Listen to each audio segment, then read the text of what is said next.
প্রতিদিন বাড়ছে ডেঙ্গু রোগীর সংখ্যা। পরিস্থিতি সামাল দিতে গাজীপুরের তাজউদ্দিন মেডিকেল কলেজ হাসপাতালে খোলা হয়েছে আলাদা 3টি ইউনিট। অভিযোগ, মশার উপদ্রব বাড়লেও নিধনে কার্যকর পদক্ষেপ নেই কর্তৃপক্ষের। গাজীপুর সিটি কর্পোরেশন ছাড়াও 5 উপজেলায় ছড়িয়েছে ডেঙ্গু। নতুন নতুন রোগী ভর্তি হচ্ছে তাজউদ্দিন মেডিকেল কলেজ হাসপাতালে। রোগী ও স্বজনদের অভিযোগ, এলাকা পরিষ্কার পরিচ্ছন্ন না করায় ময়লা আবর্জনার স্তূপে জমে থাকা পানিতে জন্ম নিচ্ছে মশা।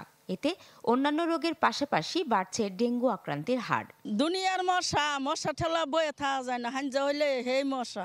আবর্জনার কারণে মশা এমন ভাবে ছড়িয়ে পড়ছে, যাদের বাচ্চা আছে এদের মনে করেন যে ডেঙ্গু জ্বর হইতেছে।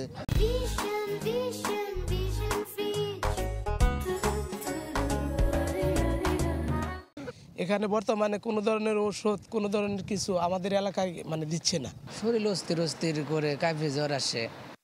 যদিও মশক নিধনে উদ্যোগ নেয়ার দাবি সিটি কর্পোরেশন প্রশাসকের, আর হাসপাতাল কর্তৃপক্ষ বলছে রোগীর চাপ সামাল দিতে খোলা হয়েছে আলাদা 3টি ইউনিট।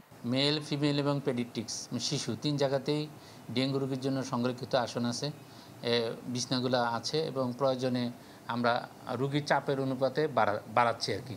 আমাদের পর্যাপ্ত ঔষধ আছে। আপনারা যদি আপনাদের নজরে এরকম আসে যে কোনো এলাকাতে অ্যাটেন্ড করা হচ্ছে না বা মশার ওষুধ দেওয়া হয়নি, যে কারণ নজরে আনলে আমরা এটার সাথে সাথে অ্যাড্রেস করার চেষ্টা করবো, এইটুকু আমি আপনাদের বলতে পারি। চলতি বছর গাজীপুর জেলায় ডেঙ্গুতে আক্রান্ত হয়েছে অন্তত 700 জন।